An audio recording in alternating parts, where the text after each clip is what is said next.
Kochi Vyttila bus terminal നിർമ്മാണം വേഗത്തിലാക്കാൻ വായ്പ നൽകുന്നതിന് ബാങ്കുകൾക്ക് അനുകൂല നിലപാട്. കൊച്ചിയിൽ മൊബിലിറ്റി ഹബ് സൊസൈറ്റി വിളിച്ചു ചേർത്ത യോഗത്തിലാണ് വിവിധ ബാങ്കുകളിലെ പ്രതിനിധികൾ നിലപാട് അറിയിച്ചത്. 375 കോടി രൂപ നിർമ്മാണ ചെലവുള്ള മൊബിലിറ്റി ഹബിന് 9% പലിശ നിരക്കിൽ 264 കോടി രൂപ വായ്പ എടുക്കുന്നതിനുള്ള പദ്ധതിയാണ് അധികൃതർ ബാങ്കുകൾക്ക് മുന്നിൽ വെച്ചത്.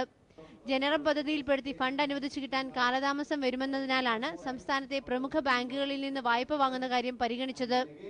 ബ്രിഡ്ജ് ലോൺ, ടേം ലോൺ എന്നിങ്ങനെ 2 തരത്തിൽ വായ്പ എടുക്കുന്നതിനാണ് തീരുമാനം.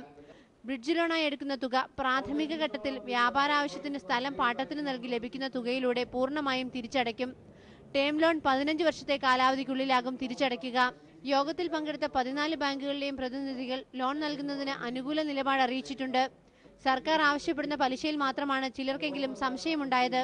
ബാങ്കുകളിൽ നിന്ന് അനുകൂല അഭിപ്രായമുണ്ടായതോടെ കൺസോർഷ്യം തത്വത്തിൽ രൂപീകരിച്ചതായി മന്ത്രി എസ് ശർമ്മ അറിയിച്ചു. നിലവിൽ ആവശ്യപ്പെട്ടിരിക്കുന്ന പലിശ നിരക്ക് വർദ്ധിപ്പിക്കുന്ന കാര്യം ചർച്ച ചെയ്ത് തീരുമാനിക്കുമെന്നും മന്ത്രി വ്യക്തമാക്കി. ബാങ്കുകളുടെ ഒരു കൺസോർഷ്യം ഇക്കാര്യത്തിൽ രൂപീകരിക്കുക എന്നുള്ളതാണ് യോഗത്തിന്റെ പ്രഥമ ലക്ഷ്യം. ആ ലക്ഷ്യത്തോട് ബാങ്കിന്റെ പ്രതിനിധികൾ ആത്മാർത്ഥമായിട്ട് സഹകരിക്കുകയും ചെയ്തിട്ടുണ്ട്. കൺസോർഷ്യം രൂപീകരിക്കുകയും തത്വത്തിൽ അംഗീകരിക്കുകയും ചെയ്തിട്ടുണ്ട്. 100 കോടി രൂപ വാഗ്ദാനം ചെയ്ത യൂണിയൻ ബാങ്ക് ഓഫ് ഇന്ത്യ കൺസോർഷ്യത്തിന്റെ ലീഡ് ബാങ്കായി പ്രവർത്തിക്കും. 50 കോടി രൂപ വരെ മറ്റു ബാങ്കുകൾ വാഗ്ദാനം ചെയ്തിട്ടുണ്ട്.